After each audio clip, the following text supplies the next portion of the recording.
नमस्कार मित्रांनो, माझं नाव आहे वेदांग आणि आजच्या व्हिडिओमध्ये मित्रांनो काही मी तुम्हाला टिप्स सांगणार आहे ते तुम्हाला पावसाळ्यात नक्की करायचे आहे। सगळ्यात पहिले मित्रांनो, पावसामुळे झाडं खूप चांगले होतात, त्याच्यात खूप चांगलं नायट्रोजन आणि ऑक्सिजन असते मित्रांनो, जेणे की झाडं आपले खूप चांगले हिरवेगार होतात आणि झाडांची खूप चांगली वाढ होते। पण एक काळजी नक्की घ्यायची आहे, जसं पाणी झाडाला मिळत असते तर ते खूप चांगलं आहे, पण मित्रांनो ओव्हर वॉटरिंग पण होत असते, खूप वेळा झाडांना जास्त पाणी पण होत असते।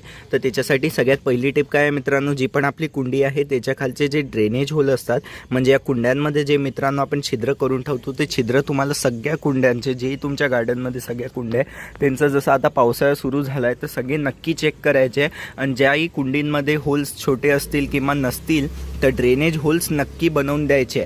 कोणती एक सळाग घेऊन घ्यायची, गॅसवर चांगली गरम करून घ्याल आणि प्लास्टिकचे पॉट असेल तर डायरेक्ट पाडू शकता।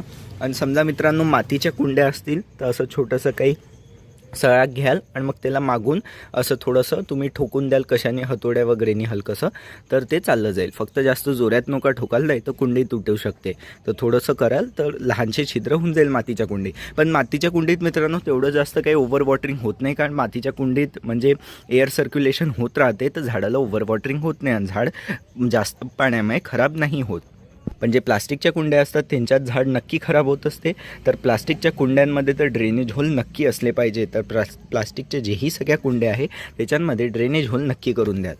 पुढची गोष्ट आहे की काही काही जसे खूप जास्त चिकट माती असते मित्रांनो, ती झाली असेल तर तुम्हाला काय करायची आहे, जी पण माती आहे ती काढायची आहे, त्याच्या जागी जी रेती आहे रिव्हर सँड जी कन्स्ट्रक्शनमध्ये यूज होते ती तुम्हाला टाकायची आहे। ती जी चिकट माती आहे ती काढून हे रिप्लेस केल्याने काय होईल की जे जास्त ओव्हर वॉटरिंग वगैरे झाडाला झालं तर त्यांनी झाड आपलं खराब नाही होणार, चांगलं राहणार। तर जे पण जसं मी सांगितलं रेती टाकायची आहे तुम्हाला तुमच्या वरच्या कुंड्याच्या लेअरमध्ये। तर अशा प्रकारे मित्रांनो आजच्या व्हिडिओमध्ये मी तुम्हाला काही टिप्स सांगितले, हे तुम्हाला पावसाळ्यात तुमच्या झाडात नक्की करायचे, म्हणजे हे यूज करायचे आहे। तर कसा वाटला व्हिडिओ आवडला असल्यास व्हिडिओला लाईक करा, शेअर करा, माझ्या चॅनलला सबस्क्राईब करून बेल आयकॉन नक्की दाबून द्या। अजून मित्रांनो आता इथे तुम्हाला स्क्रीनवर इथे खताची प्लेलिस्ट येत असेल मित्रांनो, त्याला क्लिक करून नक्की पाल। त्याच्यात मी खूप चांगले ऑर्गॅनिक खतं सांगितले, याला क्लिक करून नक्की पाल। व्हॉट्सअपचा ग्रुप नक्की जॉईन करा, लिंक कमेंट डिस्क्रिप्शन दोन्ही याच्यात टाकून दिले आहे, लिंकला क्लिक करून व्हॉट्सअपच्या ग्रुपमध्ये जॉईन होऊ शकता। आणि झाडासंबंधित काही प्रश्न विचारायचे तर व्हॉट्सअपच्या ग्रुपवर तुम्ही मला विचारू शकता। धन्यवाद।